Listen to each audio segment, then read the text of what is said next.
जय श्री राधा, जय श्री कृष्णा। आप सभी प्रिय दर्शकों का हमारे चैनल आई एम एस्ट्रो गुरु जी में बहुत बहुत स्वागत है। प्रिय दर्शकों, आज चर्चा करेंगे तुला राशि के बारे में। तुला राशि लिब्रा। तुला राशि वालों, आइए जानते हैं कि फरवरी 2026 नए साल का दूसरा महीना फरवरी आपकी राशि के लिए कैसा व्यतीत होगा। फरवरी के महीने में काफ़ी परिवर्तन होंगे, लेकिन जब फरवरी महीने की शुरुआत होगी तो 1 फरवरी को कुछ ऐसी ग्रह स्थितियां आपको दिखाई पड़ेंगी आपकी राशि के लिए। यह है आपकी राशि तुला, 7वीं राशि, और सूर्य, बुध, मंगल, शुक्र महीने की शुरुआत में चौथे घर में रहेंगे। राहु 5वें घर में, शनि 6ठे घर में, गुरु भाग्य भाव में 9वें घर में, और केतु 11वें घर में। कुछ ऐसी ग्रह स्थितियां फरवरी के प्रारंभ में बनेंगी। लेकिन ये चारों ग्रह सूर्य, बुध, मंगल, शुक्र फरवरी के महीने में अपना राशि परिवर्तन करेंगे और राशि परिवर्तन करके आपकी राशि से 5वें घर में आ जाएंगे। 5वां घर शिक्षा का होता है, संतान का होता है। अभी सूर्य चौथे हैं। अभी तो तुला राशि वालों आपके मन में बड़ी उथल पुथल चल रही है और लगभग पिछले 15-20 दिनों से मानसिक रूप से आप अपने को बेचैन, अशांत, या आपके मन में एक द्वंद्व चल रहा है।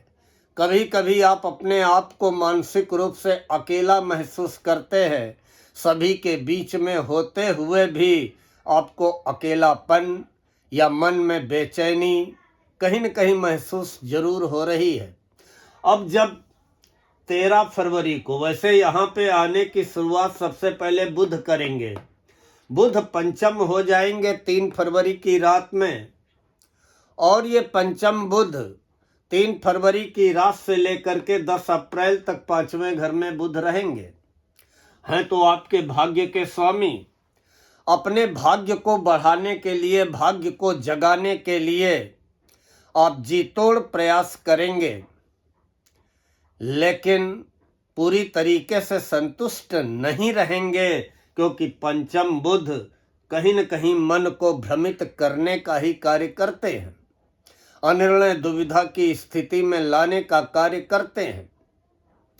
हाँ, आपके राशि के स्वामी बुध के बाद शुक्र 5वें हो जाएंगे और 6 फरवरी से 1 मार्च तक 5वें रहेंगे।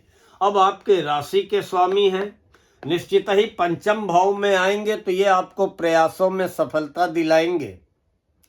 पंचम शुक्र आपके द्वारा किए गए प्रयासों में, प्रयत्नों में आपको सफलता दिलाने का कार्य करेंगे। अगर आप कहीं शुक्र के क्षेत्र से जुड़े होंगे, चाहे वो कॉस्मेटिक का हो, चाहे फैशन का हो, गायन वादन, नृत्य, अभिनय का हो, गवर्नमेंट का हो, निश्चित ही 5वें शुक्र आपको भारी सफलता दिलाने का कार्य करेंगे। प्रेम संबंधों की ओर आपके अंदर आकर्षण पैदा करेंगे।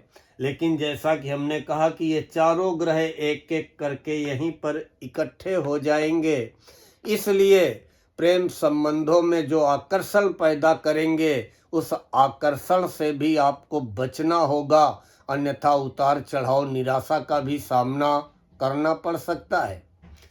असली कहानी होगी जब सूर्य यहाँ पे आ जाएंगे राहु के साथ में 13 फरवरी को सुबह 4 बजे, और सूर्य भी जब 5वें हो जाएंगे तो 13 फरवरी से लेकर के 14 मार्च तक 5वें रहेंगे। फिर 23 फरवरी को मंगल यहाँ पे आ जाएंगे। वैसे मंगल का उदय तो 26 मार्च को होगा। मंगल, बुध, शुक्र अस्त है। बुध का उदय 9 फरवरी को होगा और शुक्र का उदय 31 जनवरी को सुबह हो जाएगा। तो आपको अपने राशि के स्वामी शुक्र का तो अच्छे परिणाम मिलेंगे, क्योंकि 31 जनवरी को सुबह आपके राशि के स्वामी उदित हो जाएंगे। तो एक नया जोश, नया उत्साह आप अपने मन में महसूस करेंगे। लेकिन जब यहाँ पर 13 फरवरी को सुबह 4 बजे सूर्य आ जाएंगे तो 13 फरवरी से लेकर के 14 मार्च तक पूरा 1 महीने तुला राशि वालों सूर्य आपकी ऊर्जा में तो वृद्धि करेंगे, लेकिन आपके मन में भ्रम पैदा करेंगे, मानसिक रूप से आपको भ्रमित करेंगे। और ये 5वां घर होता है शिक्षा व संतान का। पहले विद्यार्थियों की बात कर लें। उच्च शिक्षा को लेकर के कोई व्यवधान आ सकता है, या उच्च शिक्षा पूरी करने के बाद अपने कैरियर के निर्णय को लेकर के आप असमंजस दुविधा की स्थिति में आ सकते हैं। और तुला राशि के विद्यार्थियों, सफलता पाने के लिए जी तोड़ प्रयास करना पड़ेगा, और जो लक्ष्य निर्धारित कर लिया है फिर उस लक्ष्य से अगर भटक गए तो फिर असफलता का भी सामना करना पड़ेगा। बाकी संतान को लेकर के आपके मन में चिंता पैदा होगी। यहाँ पर जब सूर्य आएंगे, राहु पहले से विराजमान है, तो कोई न कोई संतान को लेकर के, बेटा या बेटी के स्वास्थ्य को लेकर के, स्वभाव को लेकर के, विवाह को लेकर के, कैरियर को लेकर के आपका मन चिंतित रहेगा। तरह बेतरह की आशंकाएं आपके मन में बार बार आएंगी कि अभी तो मैं जिंदा हूँ, मेरे बाद में मेरे बेटा या बेटी का क्या होगा, या मेरा बेटा या बेटी को लेकर के जो भी दिक्कत है, उसके स्वास्थ्य को लेकर के, उसको स्वभाव को लेकर के, उसके कैरियर को लेकर के, उसके विवाह को लेकर के, ये हमारी चिंताएं कब समाप्त होंगी। तो इस समय संतान पक्ष को लेकर के अंदर ही अंदर आप काफी विचलित भी हो सकते हैं, लेकिन ये फॉर एवर के लिए नहीं है। केवल 13 फरवरी से लेकर के 14 मार्च तक ये स्थितियां बड़ी तेजी से आपके मन में हावी होंगी। अगर आप नौकरी करते हैं तो नौकरी में अधिकारियों से मतभेद, तनाव, तर्क वितर्क की स्थितियां बन सकती हैं। प्रेम संबंधों में कहा कि सूर्य और राहु की उपस्थिति आपको धोखा भी दिला सकती है। हाँ, आपका आत्मविश्वास तो बढ़ेगा, लेकिन फिर भी मानसिक अशांति बनी रहेगी। प्रेम संबंधों में उतार चढ़ाव का सामना। लेकिन एक चीज हम कहेंगे तुला राशि वालों, ये 5 ग्रह जब यहाँ पे हो जाएंगे, राहु और चारों ये ग्रह आ जाएंगे, सबसे आखिरी में 23 फरवरी को मंगल आएंगे, तो आपको जोखिम के कार्यों से बचना है। और वैसे भी सूर्य राहु एक साथ हैं, आपको जोखिम लेने से बचना है, रिस्क लेने से बचना है, और शॉर्टकट तरीके से धनी होने के सपने नहीं देखने हैं कि लाओ कहीं लॉटरी लगा दे, सट्टा लगा दे, या शेयर में लगा दे, या कोई प्रलोभन दिखाए कि इस जगह निवेश कर दो 4 गुना मुनाफा मिलेगा, ये चीज़ खरीद लो 10 गुना मुनाफा मिलेगा, या यहाँ पे पैसा लगा दो ऐसा हो जाएगा। इन सब प्रलोभनों से, शॉर्टकट तरीके से धनी होने के रास्तों से आपको बचना है, अन्यथा धोखा खा सकते हैं। हाँ, 5वें सूर्य आपको व्यापारिक यात्राएं कराएंगे, लेकिन मानसिक रूप से आपको बेचैन अवश्य करेंगे। आपके राशि के स्वामी के आपको अच्छे परिणाम मिलेंगे, और मंगल के भी अच्छे परिणाम आपको मिलेंगे जब मंगल छठे हो जाएंगे, अर्थात मीन राशि में प्रवेश कर जाएंगे। अभी तो 23 फरवरी से 2 अप्रैल तक मंगल 5वें रहेंगे, फिर 2 अप्रैल से 11 मई तक छठे मंगल आपको हर प्रकार की सफलता दिलाएंगे। लेकिन अभी आपको 2 अप्रैल तक सावधान रहना है, सतर्क रहना है। आर्थिक स्थिति में सुधार के लिए, दाम्पत्य जीवन में सुधार के लिए, व्यापार व्यवसाय में सुधार के लिए, साझेदारी के मामलों में सफलता के लिए हर मंगल हनुमान मंदिर अवश्य जाते रहें, प्रसाद चढ़ाते रहें, मत्था टेकते रहें। बाकी गुरु आपके भाग्य भाव में हैं, 1 जून तक आपके भाग्य भाव में रहेंगे, 2 जून से उच्च राशि में आकर के 10वें भाव में आ जाएंगे। और उसके बाद 31 अक्टूबर को 11वें गुरु हो जाएंगे। तो गुरु के तो आपको पूरे साल बहुत अच्छे परिणाम मिलने वाले हैं। गुरु आपको भाग्य गुरु की कृपा से आपको भाग्य का साथ मिलेगा, मित्रों का सुख सहयोग मिलेगा, समय पे आपके मित्र आपके काम आएंगे और गुरु आपको सही दिशा की ओर ले जाने का कार्य करेंगे।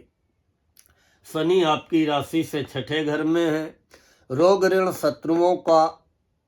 शत्रुओं पे आपको विजय व सफलता दिलाएंगे, लेकिन कमर में दर्द या कमर से लेके पैरों तक कहीं दर्द या पेट की कोई न कोई समस्या आपको बीच बीच में परेशान करती रहेगी। तो राहु आपकी राशि से 5वें और केतु आपकी राशि से 11वें। कभी कभी आप अपनी आमदनी को लेकर के संतुष्ट नहीं रहेंगे, असंतुष्ट रहेंगे, असंतोष रहेगा कि हम जितना रैबार फैलाए हुए हैं, जितना जो है सुबह से रात तक जुटे रहते हैं, उस हिसाब से हमारी इनकम नहीं हो रही है। लेकिन 11वें केतु एकाएक आपकी इनकम बढ़ाएंगे। कुत्तों को खिलाना चालू कर दीजिए। बाकी राहु और केतु ये 5 दिसंबर तक ऐसे ही रहने वाले हैं और ये पंचम राहु पेट से संबंधित समस्या, संतान से मतभेद या संतान को लेकर के चिंता अवश्य देने का कार्य करेंगे। सूर्य भगवान को 1 लोटा जल प्रतिदिन अर्पित करते रहें। गले में चांदी पहन लें, चांदी धारण कर लें, राहु के मंत्र का जप करें या भोले बाबा पे 1 लोटा जल अवश्य चढ़ाते रहें। फरवरी के महीने में कुछ तारीखें बताऊंगा तुला राशि वालों, जिनमें आपको सावधान व सतर्क रहना है। उसमें 5 फरवरी, 6 फरवरी और 7 फरवरी को दोपहर तक, फिर उसके बाद 15 फरवरी, 16 फरवरी, 24 फरवरी और 25 फरवरी। इन तारीखों में सावधान रहें, सतर्क रहें। बहुत ज़रूरी यात्रा हो तो यात्रा करें, अन्यथा व्यर्थ के व्यय, व्यर्थ की यात्राओं से बचने का प्रयास करें। कोई निवेश, कोई निर्णय जल्दबाजी में न करें। किसी पे हद से ज़्यादा विश्वास करने का प्रयास न करें। फरवरी के महीने में एक राहत आपको मिलेगी कि आपके राशि के स्वामी उदित अवस्था में रहेंगे, आपकी राशि से 5वें घर में रहेंगे। निश्चित ही घर में सुख साधनों की वृद्धि के लिए, दाम्पत्य जीवन के सुख के लिए और जो भी आप प्रयत्न अपनी आमदनी बढ़ाने के लिए, भौतिक सुख साधनों की प्राप्ति के लिए करेंगे, उसमें आपके राशि के स्वामी शुक्र निश्चित ही आपको सफलता दिलाएंगे। फिर भी संतान पक्ष को लेकर के, निजी रिश्तों को लेकर के सावधान रहें, सतर्क रहें और जल्दबाजी में, वैसे भी तुला राशि वाले बहुत समझदार राशि होती है। हर परिस्थिति में बैलेंस बना करके, संतुलन बना करके चलने वाली राशि होती है। लेकिन फिर भी 13 फरवरी से लेकर 14 मार्च तक, जब तक सूर्य और राहु एक साथ रहेंगे, अपने आत्मबल को मजबूत करके चलें, अपने आत्मविश्वास को बना करके रखें। संतान संबंधी चिंताएं निश्चित ही 14 मार्च के बाद कम होती हुई अवश्य दिखाई पड़ेंगी। विद्यार्थियों, तुला राशि के विद्यार्थियों, भ्रमित होने की आवश्यकता नहीं है। एक लक्ष्य निर्धारण करके उसी पे जुट जाइए, निश्चित ही आपको भी मनचाही सफलता मिलेगी। इन्हीं शब्दों के साथ आज मैं अपनी वाणी को यहीं पर विराम देता हूँ। जय श्री राधा, जय श्री कृष्णा।